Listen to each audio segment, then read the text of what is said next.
akka keenan taane ati shinna deesse gaafanduu na dhiise waan godhu wallaale siitu teessoo keerraa ija keenya laale. Galatoomati galatoomati galatoomati ulfaadhu mootii galatoomati galatoomati galatoomati ulfaadhu mootii.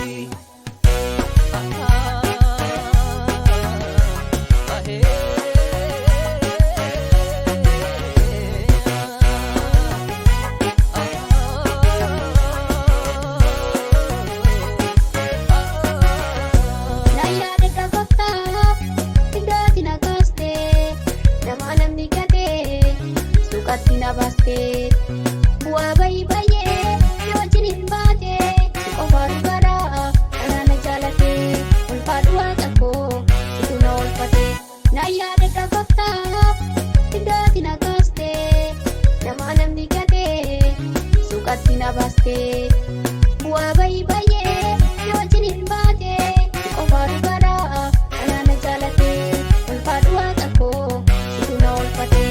Yesus ko dandeessee na baattee ati na nageesse akka keenan taane ati shinna deesse gaafanduu na dhiise waan godhu wallaale siitu teessoo keerraa ija keenya laale. Galatoomati galatoomati galatoomati ulfaadhu mootii galatoomati galatoomati galatoomati ulfaadhu mootii.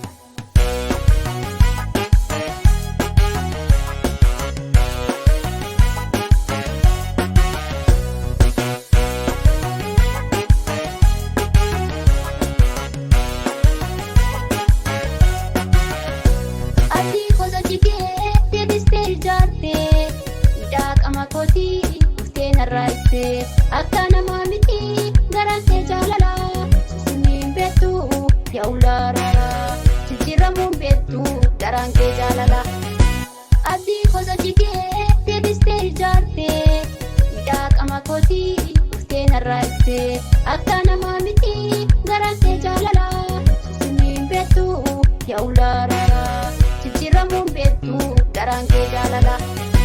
Yesus ko dandeessee na baattee ati na nageesse akka keenan taane ati shinna deesse gaafanduu na dhiise waan godhu wallaale siitu teessoo keerraa ija keenya laale. Galatoomati galatoomati galatoomati ulfaadhu mootii galatoomati galatoomati galatoomati ulfaadhu mootii.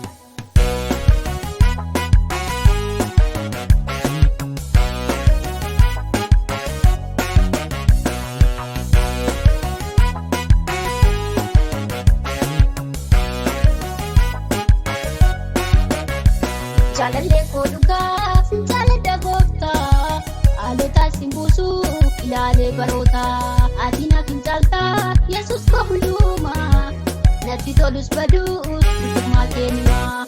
Jaalallee koo dhugaaf jaaladha gooftaa haalota simbuusuu ilaalee baroota ati naaf hin caaltaa Yesus koo hundumaa natti tolus baduus hundumaa keenyaa.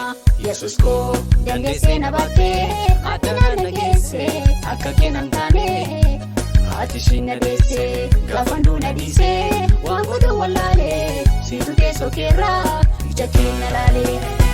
Galatoomati galatoomati galatoomati.